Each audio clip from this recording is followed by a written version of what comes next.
Hello guys, welcome back to my channel. তো guys, আজ আমি চলে আসছি করণদিঘি ইকো পার্কে। আর ইকো পার্কের মেন গেটের কাজ চলছে এখনও। তোমাদেরকে দেখাচ্ছি প্রথমে মেন গেটটা কেমন হয়েছে, তারপর ভিতরে গিয়ে আরও সব কিছু দেখাবো। এই হচ্ছে করণদিঘি ইকো পার্কের মেন গেট, এখনও কাজ চলছে। গেটটা খুব সুন্দর বানিয়েছে, আরও কাছে গিয়ে তোমাদেরকে দেখাচ্ছি। এই হচ্ছে করণদিঘি ইকো পার্কের মেন গেট। চলো এখন ভিতরে যাওয়া যাক, ভিতরে কেমন সাজিয়েছে সব কিছু তোমাদেরকে দেখাবো। তো গাইস, আমি এখন করণদিঘি ইকো পার্কের ভিতরে প্রবেশ করলাম।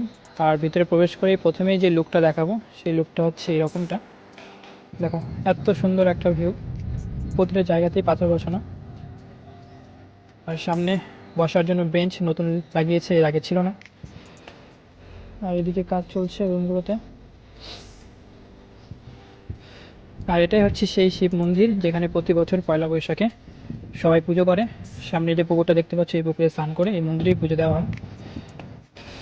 তো গাইস, চলো আরও ভিতরে যাই। ভিতরে গিয়ে তারপর আরও দেখাচ্ছি আরও নতুন নতুন কী করেছে। এর আগের যেটা ভিডিওটা দেখেছো সেই ভিডিওতে অনেক কিছু ছিল না, এখন সব কিছু আবার নতুন করে ইচ্ছে। তো সেই জিনিসগুলো তোমাদেরকে একটু দেখাবো।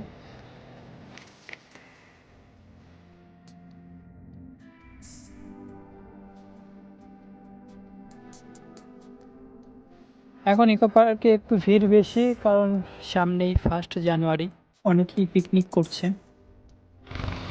তো গাইস, ইকো পার্কের এই পাশটাতে আমি এখন চলে আসলাম। এই পাশটাতে জায়গাটা যে দেখতে পাচ্ছ সামনে, দেখো এই যে জায়গাটা দেখো, অনেক সুন্দর ফুল আছে। আর সামনে কাজ চলতেছে, ওই জায়গাটা তোমাকে দেখাবো। একটু উঁচু পাহাড়ের মতো করতে চাচ্ছে, জানি না কী করবে, এখনও কমপ্লিট হয়নি, কমপ্লিট হলেই বুঝতে পারবা।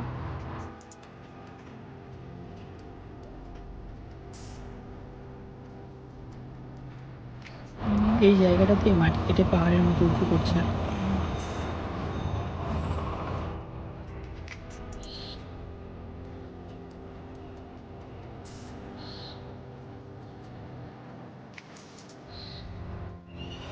তো গাইস, আমি এখন একটা চেয়ারে বসে আছি, দেখতেই পাচ্ছ। আর আমার এই পাশে আই লাভ করণদিঘি যে থিমটা ছিল সেটা দেওয়া আছে ওখানে। আর পুকুরটা সামনে এই পুকুরটা দেখতে পাচ্ছ।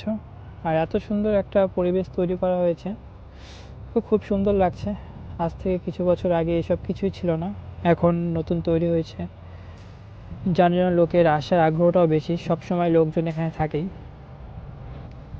তো চলো এখন, এই পাশে একটা গোল বসার জায়গা বানিয়েছে, যেখানে অনেকগুলো গ্রুপ মিলে বসতে পারবে। সামনে একটা টেবিলের মধ্যে দিয়ে রাখছে, সব কিছু নোংরা হয়ে গেছে, হয়তো কেউ খাওয়া দাওয়ার কিছু ফেলছে।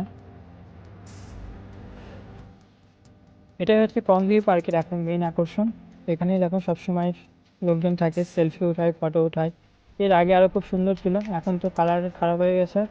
আর এখানে নিচে অনেকগুলো লাইট দেওয়া ছিল, সব উঠাই নিয়ে গেছে না খারাপ হয়ে গেছে একটু জানি।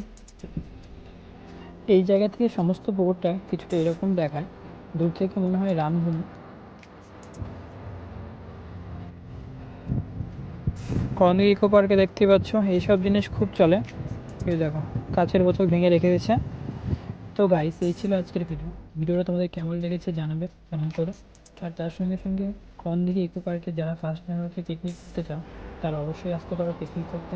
তোমরা যারা ইকো পার্কে পিকনিক করতে আসবে তাদের কাছে একটাই রিকোয়েস্ট, এই পার্কটি নতুন হয়েছে, তার জন্য একটু পরিষ্কার পরিচ্ছন্নতা বজায় রাখবে। যেখানে সেখানে কাচের বোতল, প্লাস্টিকের বোতল ফেলবে না। ধন্যবাদ।